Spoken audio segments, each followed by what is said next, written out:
السلام علیکم دوستوں کیا آپ جانتے ہیں آبدوز کسے کہتے ہیں اور کیا آپ نے کبھی آبدوز پہ سفر کیا ہے یا اس بارے میں آپ کی کیا معلومات ہیں؟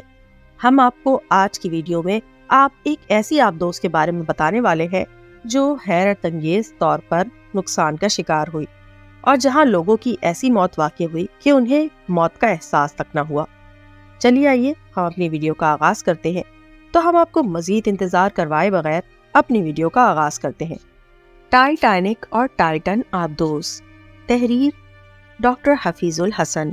2009 میں امریکہ کے ایک ایئر اسپیس انجینئر اسٹاکٹن رش پہلی تصویر میں اوشین گیٹ ایکسپیڈیشن نامی ایک کمپنی کی بنیاد رکھی جس کا مقصد گہرے سمندروں میں 4 سے 6 کلومیٹر کی گہرائی کی آبدوزیں بنانا تھا جو ملٹری تحقیق اور تفریح ایڈونچر ٹورزم کے لیے استعمال ہو سکتی ہوں۔ اس کمپنی کا ایک مقصد دنیا کے امیر ترین افراد کو گہرے سمندروں میں آبدوز کے ذریعے سیاحت پر لے جانا بھی تھا۔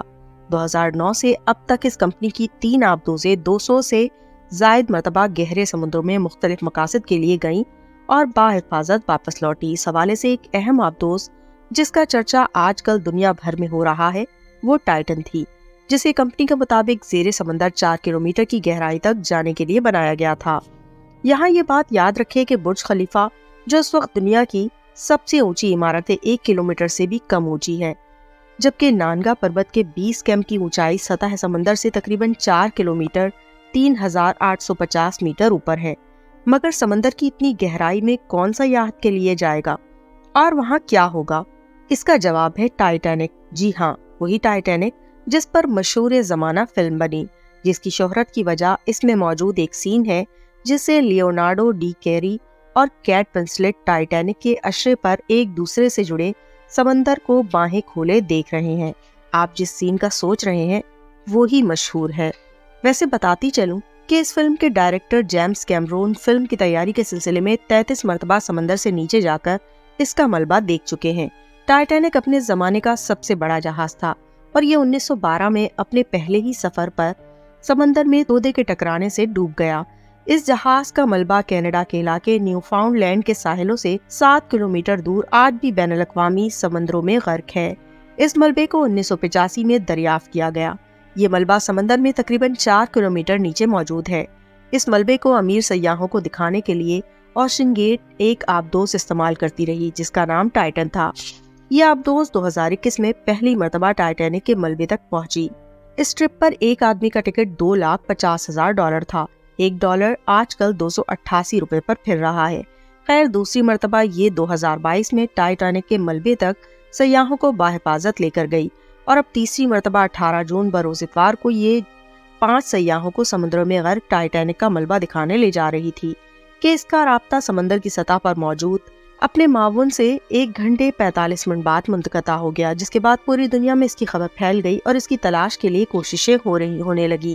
یاد رہے کہ اس آبدوز پر 96 گھنٹے زندہ رہنے کے لیے آکسیجن موجود تھی، لہٰذا یہ امید تھی کہ اگر اس آبدوز کو کوئی حادثہ پیش نہیں آیا اور اس کا محض رابطہ منقطع ہوا ہے تو اسے بچایا جا سکتا ہے۔ ٹائٹن پر پہلی مرتبہ جانے والے ایک جرمن سیاح آرتھر لیوبل کہتے ہیں کہ یہ آبدوز مکمل طور پر محفوظ نہیں تھی۔ اپنے سفر کو یاد کرتے ہوئے وہ بتاتے ہیں کہ سفر کے دوران 1000 میٹر کے بعد آبدوز کے بیٹری سسٹم آبدوز بجلی سے چلتی ہے میں کچھ مسائل پیدا ہوئے، تاہم بالآخر یہ آبدوز ٹائٹینک کے ملبے تک پہنچنے میں کامیاب ہو گئی۔ انہوں نے وہاں 3 گھنٹے اس کی واحد کھڑکی اور اس پر موجود کیمروں کی مدد سے ملبہ دیکھا اور پھر بحفاظت لوٹے۔ البتہ وہ یہ یاد کرتے ہیں کہ آبدوز میں درجہ حرارت کم و بیش 4 ڈگری سینٹی گریڈ تھا۔ یہ چھوٹی سی آبدوز تھی جس میں 4 سے 5 افراد ایک دوسرے سے جڑ کر ہی بیٹھ سکتے تھے۔ ٹائٹن دراصل ایک مکمل آبدوز نہیں تھی بلکہ آبدوز جیسی تھی۔ اس کے سب میرزبل کی اصطلاح استعمال ہوتی ہے کیونکہ یہ محض چند گھنٹے تک سمندر کے نیچے رہ سکتی ہے، جبکہ ایک مکمل آبدوز کئی ماہ تک سمندر میں رہنے کی صلاحیت رکھتی ہے۔